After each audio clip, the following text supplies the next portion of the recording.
Hi, this is Greg with Greg James Designs. You know what? My staff tells me we've been getting some calls lately, and we're getting quite a few questions about building a barndominium in cold climates. Now, I mean cold, not like, you know, Alabama cold, Tennessee cold. We're talking like Minnesota cold, Wyoming, Alaska, Canada. So let's discuss that just a minute. I'm by no means the final authority in cold climate building, but we design homes all over the country, and we'll talk about that in just a minute.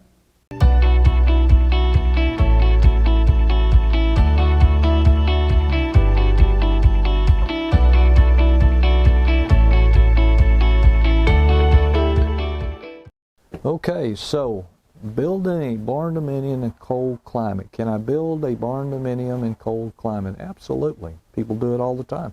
People build metal buildings in cold climates, no different. Now, full disclaimer, I have never built a building in a very cold climate, but we design for people in all over the country, and we design for a lot of people, Michigan, Minnesota, Illinois, very cold climates, very hard winters. Really, the biggest difference between building a barndominium or really any kind of structure in a cold climate really is the foundation. And obviously insulation, we'll talk about that in a minute, but the foundation is the biggest part. You have to get below what's called the frost line.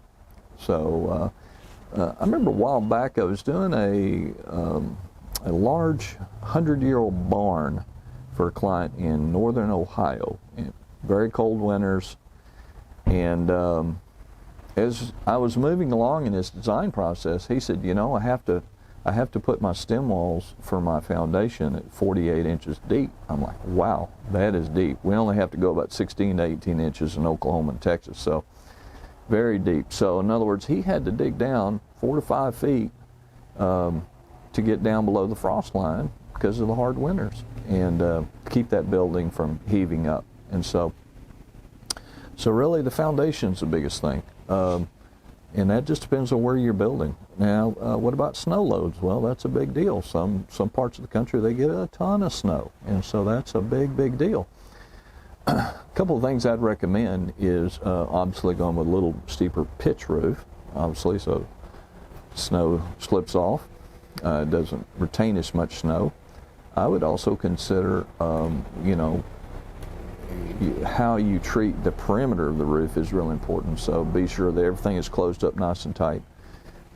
So there are certain things, like if you're in Canada, Alaska, really northern parts of the United States, Minnesota, Michigan, that sort of thing, that where we definitely recommend spray foam, because then the attic space is completely sealed.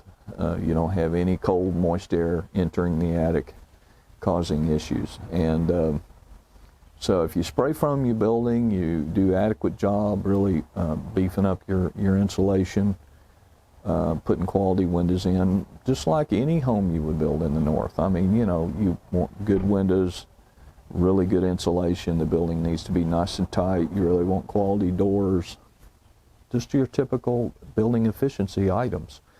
So other than that, can you build a barndominium? Absolutely. It's no different building any other home in a cold climate, so don't be intimidated by that. So now, if you're building in a high snow load area or you have high winds, you definitely want to have your building engineered, and you know, that way an engineer will look at that. He'll size all the steel correctly. Everything will be engineered and designed for the snow loads and the wind loads of your area. So just keep that in mind, okay? Give us a call. We'd love to help you. We design metal buildings every single day. I think now we're over 300 projects that we've done. A lot. So we do this every day, day in, day out, and we love what we do. So give us a call.